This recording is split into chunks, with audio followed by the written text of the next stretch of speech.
Welcome to Shiny Locked.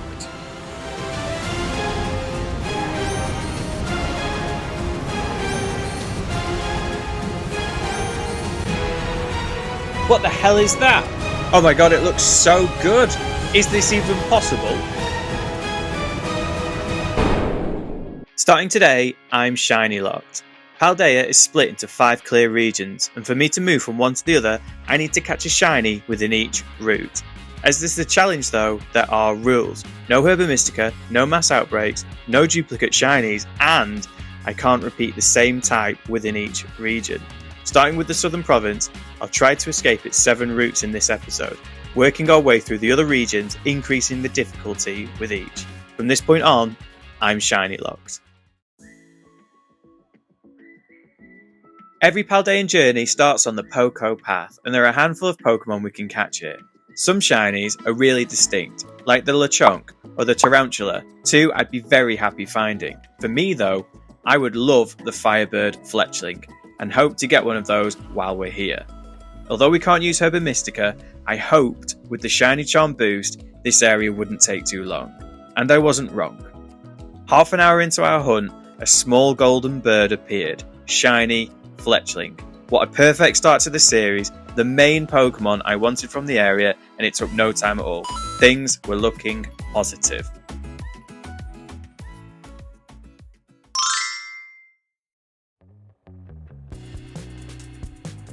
Area 1 is located south of Messagoza and wraps around east to include some really great early stage Pokemon like Ghastly or Drowsy. Hidden beneath the trees though is what I'm looking for, Dashbun. This adorable little pastry dog would be a great addition. It's not only strong, but also a fairy type which is harder to repeat later. Still on a high from our first shiny, I went into Area 1 very optimistic. This though, didn't last. After 3 hours of running around the forest looking for my flaky friend, I genuinely began thinking there were no shinies in this area and decided to change tactic. I changed focus to the ruins of Area 1 and in particular, Drowsy. At this point though, I'd take anything. Then, floating in the breeze towards me, I saw it. Hoppip. The adorable, happy-go-lucky Hoppip. The Hoppip shiny is a brilliant shade of green and it's actually my favourite colour. I should have known it would have been this one that gets me out of this hell.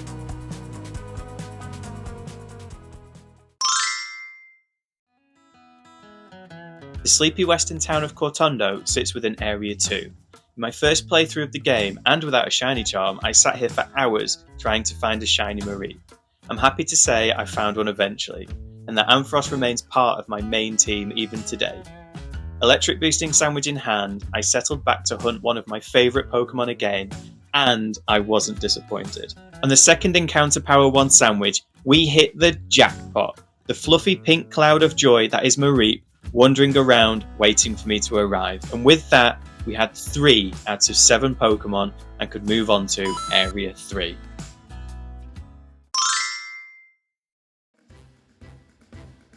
Between Messagoza and Artisan sits a rocky mountain path, home to a variety of great looking shinies. Clorf is the standout Pokemon here, turning an electric blue in its rarest form. There is also, though, the risk of getting another of my favourite Pokemon, Shinx. Shinx is an awesome looking shiny, however, with us already having the electric sheep, we can't catch another electric type. While exploring the area, I found a great location sat on top of a small hill. It allowed a view of 3 different pools of mixed Pokemon and I set up camp to test it out. From my vantage, I saw Clorfs, Rookidees and Growlites, but after an hour, we came across this little guy. Makuhita is not a Pokemon I've ever caught shiny, and I was so happy to find it. With this catch though, we took the fighting type and maintain our momentum, moving into Area 4.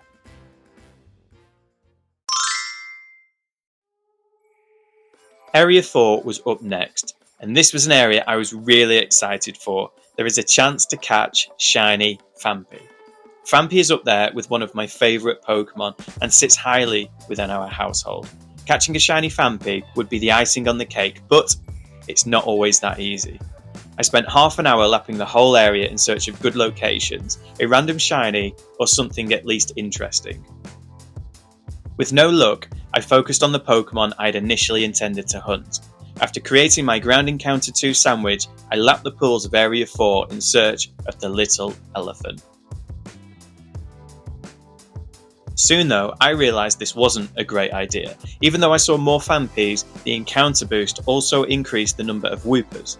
The Wooper Shiny is much more difficult to spot in the water, and I was so scared I'd miss one. After using most of the sandwich, I headed up the slopes of the mountain tops in search of a different group of Pokemon. With my Ground Encounter 2 boost still active, it made complete sense that I found a different kind of shiny. Welcome to the challenge, Tarantula.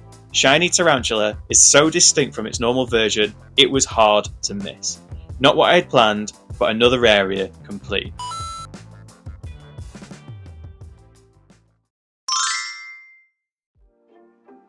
Area 5 is a real mixed bag of terrain. It includes swamps, pools, mountains, and some meadow-type areas.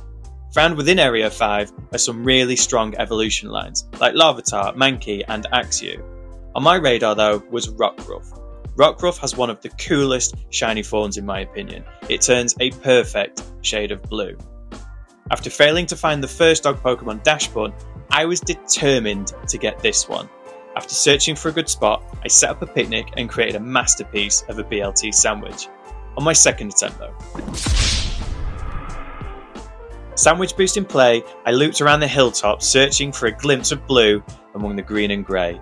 I should have known though, it doesn't always go the way we want. In one of my countless hill loop and picnic combos, I spotted a little green head bouncing towards me. Although disappointed it wasn't the blue puppy, I really can't be sad about a shiny Larvitar. Larvitar has been in and out of my main team since the Johto region, and I'm super excited to add this rock Pokemon to the list.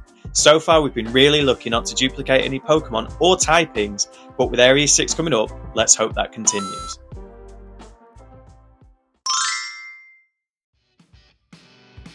If you have made it this far into the video, I know you'll enjoy what's coming up in the series. Please subscribe so you don't miss out on the journey. Area 6 is the final area of the Southern Province, and with that, the last in this episode. That doesn't, however, mean it'll be easy. The town of Alphanada is swarmed by ghosts at night and rock fairy Pokemon in the day. Underneath, however, is a whole new world of Pokemon, including Dragon, Fighting, and Rock. With Rock and Fighting being the main two types of Pokemon found below, I didn't want to spend too much time here. It felt like a massive gamble to get a shiny we couldn't use. What I didn't expect though was this. That's right, after leaving the area for 2 seconds, we found a shiny Mudbray. Quickly adding the Pokemon to the party, I knew I couldn't count it, so I carried on the hunt. After endlessly looping around Alphanada, I headed back into the cave for a change of scenery. This turned out to be a massive mistake. After finding a shiny outside of Area 6, we then compounded the bad luck by finding a shiny Medicham. An awesome shiny, but elation turned to misery as I realised we had already caught the shiny Makuhita. Upon promising never to enter the caves under Alphanada again, I set out looping the town again, hoping to see a sparkle. Day turned into night, and I finally saw it. In a sky full of grey, a yellow beacon of joy, staring blankly at me as the challenge came to a close. With shiny Drifloon caught, the challenge was over, and I was finally able to leave the Southern Province.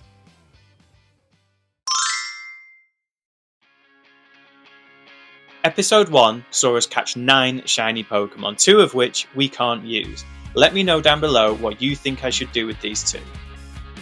That's it for episode 1 though. If you enjoyed this one, episode 2 will be much harder. Subscribe to make sure you don't miss a thing.